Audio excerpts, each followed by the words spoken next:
querer aparentar tener una buena voz porque de pronto tomamos en cuenta mañas, no es una voz que podemos declarar como una voz que va a hacer extraordinarios efectos en el inconsciente individual, grupal o masivo. El solo estudio de cómo se debe de tomar el aire para desarrollar la voz requiere de técnica y de estudios constantes en ese campo. La vocalización debe ser perfecta y hay estudios profundos sobre una sola vocal para producir un sonido completamente mágico. La elocuencia, la retórica y llegar a ser un gran orador, como lo fue el doctor Jorge Eliezer Gaitán, único ícono político de Colombia que llegó a ser el caudillo de muchedumbres. El doctor Jorge Eliezer Gaitán estudió en Italia Derecho Penal y durante ese transcurso él hizo estudios profundos del manejo de su voz. Otra voz maravillosa que también es trascendente y que hizo estudios de voz, verdaderamente estudios de voz, es la voz de Otto Grafenstein. Las dos voces maravillosas del ambiente público colombiano latinoamericano.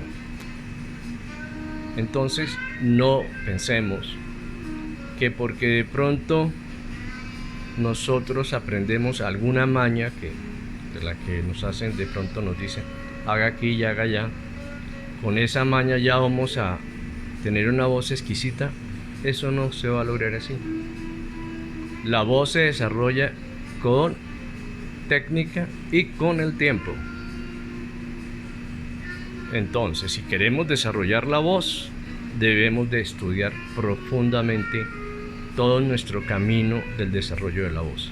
Y hay que diferenciar entre una voz desarrollada y una voz subdesarrollada. Una voz subdesarrollada es una voz que la puede tener una persona que considera que el camino del poder es la plata o el camino del poder es la violencia. Pero cuando un profesional quiere llegar a ser extraordinariamente convincente, poderoso, se disciplina y estudia con profundidad su trabajo sobre la voz y no le pone atención a las mañas ni al subdesarrollo, sino estudia con profundidad cómo se debe desarrollar su voz. Y no es de 5 segundos, ni eso es un estudio profundo de cómo se debe de desarrollar la voz. Y hay que hacer técnica, ejercicios constantes sobre el manejo de la voz.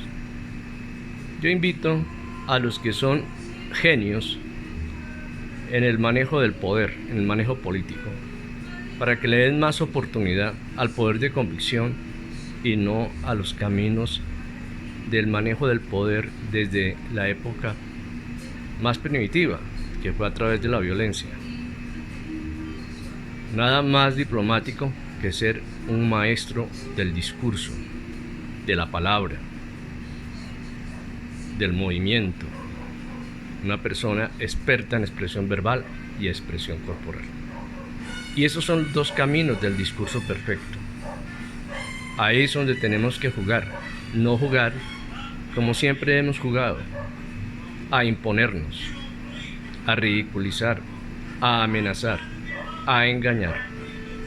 Despidámonos de esa forma de manejar el poder. Esa es la forma con la que las personas que no estudian pues utilizan. Pero los que verdaderamente se cultivan son personas con un don de gentes extraordinario. Las personas que deseen que de pronto consideran que el trabajo de la voz es importantísimo, que su sonido se debe de perfeccionar, me pueden llamar, me pueden ubicar.